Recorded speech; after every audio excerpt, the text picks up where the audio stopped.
Welcome to our first reading, Arcana Academy by Elise Kova, Chapter 2. An hour. Not a lot of time, but enough to collect myself and plan my next moves. I swallow thickly and lean back into the chair. Panic is only going to waste precious minutes on careless actions. Arena needs me to be collected and strategic. Getting out and warning her might be the only thing standing between her and a horrible death at Kaelis's hands, or worse, being marked and sent to the mills. I move first to the cabinets. They're locked, of course, but the locks are so flimsy they're almost merely decorative. Returning to the chairs, I pry up an upholstery nail from the satin. It's just long enough to reach the simple-looking mechanism on the cabinet door. With the nail and some brute force, the lock breaks and the door opens. In the first cabinet are rows of wine bottles covered in dust. I move on to the next cabinet. It's full of books on Arcana that I have to stop myself from immediately leafing through. Well, if I'm going to die anyway, I'm going out with a good book in hand and drunk halfway to stupor. On to Cabinet 3. Victory. I'm instantly beaming from ear to ear as a third cabinet swings open. It's been so long since I really smiled that it actually hurts. Kaelis, you fucking idiot. Arena always gripped that the prince overlooked nothing, making her plotting in the academy difficult. Based on the evidence before me, I'd beg to differ. Unless he wanted me to find this, and this is why he's left me here unattended. The possibility, but even if he did, that won't change my actions when the alternative is certain death. I'm taking my chance when I have it. The cabinet is filled with inking tools, human hair paintbrushes in all sizes, canisters of rare pigment, and bottles of oil ready to be mixed with a palette knife. And my favorite of all, inkwells and pens. Taking up an entire shelf are blank cards. I run my thumb through their edges, savoring the feel of paper. It's an inker's dream. I don't bother trying to cover my tracks. There's no time. My only chance is to get far away from Halzar as I can, as quickly as possible. Inking one card, even a simple bare minimum design, will take me nearly 10 minutes. As I lay out the supplies on the floor, I think about which cards I have the greatest skill with. I have time to ink 3, I decide, and set to work. I pull out 2 canisters of powder, one for coins and one for cups, but they're both empty. Cursing, I grab for a third. Wands are also empty. The only one to have any inking powder is the fourth. I stare at the iridescent obsidian powder. Swords. Useless for what I needed to do. But I'll make it work, even though it shouldn't. Each suit requires its own unique pigment.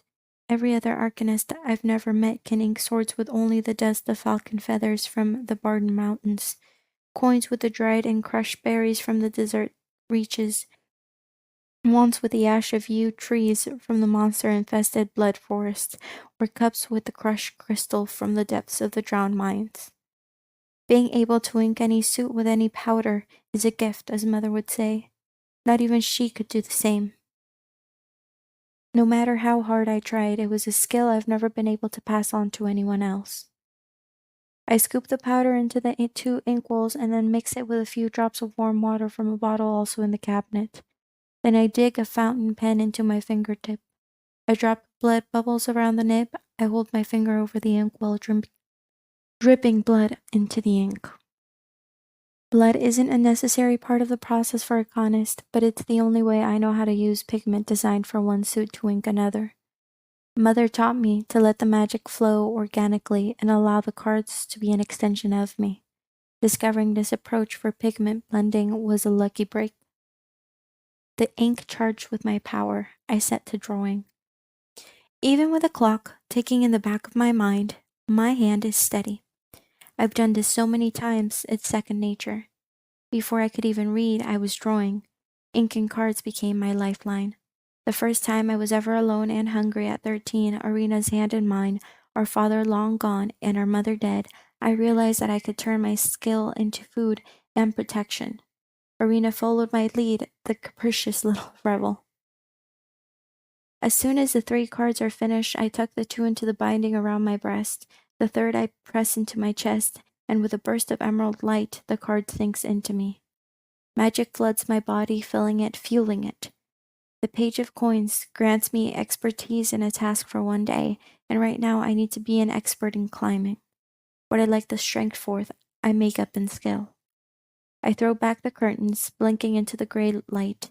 In the distance, I can see the glittering silhouette of Eclipse City.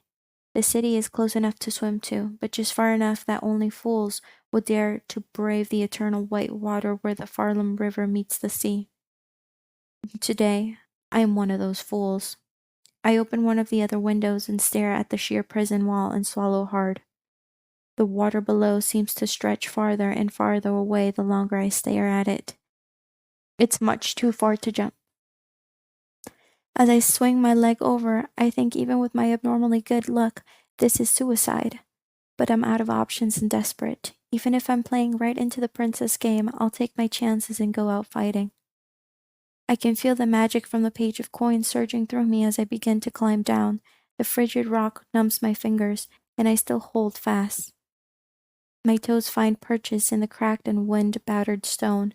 Thanks to the card, I know just how to shift my weight and lock my trembling muscles to make up for the strength I've lost. I progress little by little, but then the wind whips up the side of the building and the wall crumbles beneath my foot. Off balance, I swing. A scream rips up my throat and I swallow it. The world spins as I look down to realize just how high I am and just how far away the jagged rocks and river are. I strain, slamming my body back to the wall. My nose explodes with blood. It's still better than the alternative. Had I not possessed the skills to feed Arena and myself by illegally inking cards as the oldest in our household, I would have been climbing like this, scrambling up and down the giant chasm known as a descent to collect the feathers of the rare falcons that roost there, to be turned into ink. Climbing until my nails fell off and my toes broke. Until my fingers gave out and I fell into the canyon, my name and face lost to the mist of the descent's abyss forever. That was my mother's fate, or so the enforcers told me. A lie I've never believed. She was murdered. Her rope was cut, but by who and why I still don't know. Even though trying to uncover the truth and exact my vengeance is what got me into this mess. I continue my descent, trusting in the Page of Coins and my own magic and strength. And as my muscles quiver and threaten to give out, I think of all the ways Kaelis could harm Marina, even if I know my headstrong little sister would never admit it. Marina needs me. At long last, I reach the bottom of the wall. All I want to do is collapse and catch my breath, but I force myself to keep moving. I guess I'm about 45 minutes into my hour, and Prince Kaelis is the sort of man who would have come to gather me early. If I'm on Halazar Prison Isle, when he realizes I've fled, I'm dead within minutes. My only hope is to get into the river before he knows I'm gone. Not far away, I spy a boat. The one the prince arrived on, perhaps? It's small enough that I could possibly row it solo, and I don't see anyone nearby. I'm about to make my way to it, thanking my lucky break, but then I stop. It's too easy. If he's toying with me, it's a trap. Even if he's not, a boat will make me too noticeable. Swimming is an insanity in my weakened state, and yet somehow it's safer. I reach for one of the 2 remaining cards, pulling forth the Ace of Cups. Resting the card on the surface of the water, I touch it lightly. Droplets rise and arc around me, enveloping me with raw power.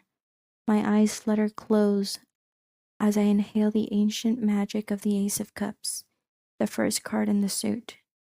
Its power gives me dominion over water. Each minor arcana is governed by an element. Wands are fire, swords air, coins earth, and cups water. The cards, too, all the way through King, of each suit have their own unique properties. But the ace? That's the beginning, the primordial essence of the suit. Taking bracing breath and exhaling with a mantra, luck is on my side. I jump in. The water is like ice and knocks the wind from my lungs, yet I kick my feet and fight to keep my head above the surface. Exertion warms me just enough, with the power of the ace giving me a slight control over the element of water. I can cut through the smaller waves effortlessly, but the larger ones still overpower me. I lose track of time. Surely, Prince Kaialis knows I'm gone by now. He's looking for me. He'll see the evidence and he'll assume what I've done, if he isn't tracking me already. Keep swimming, I order myself with every grasp. My strength is leaving me, and the magic with it.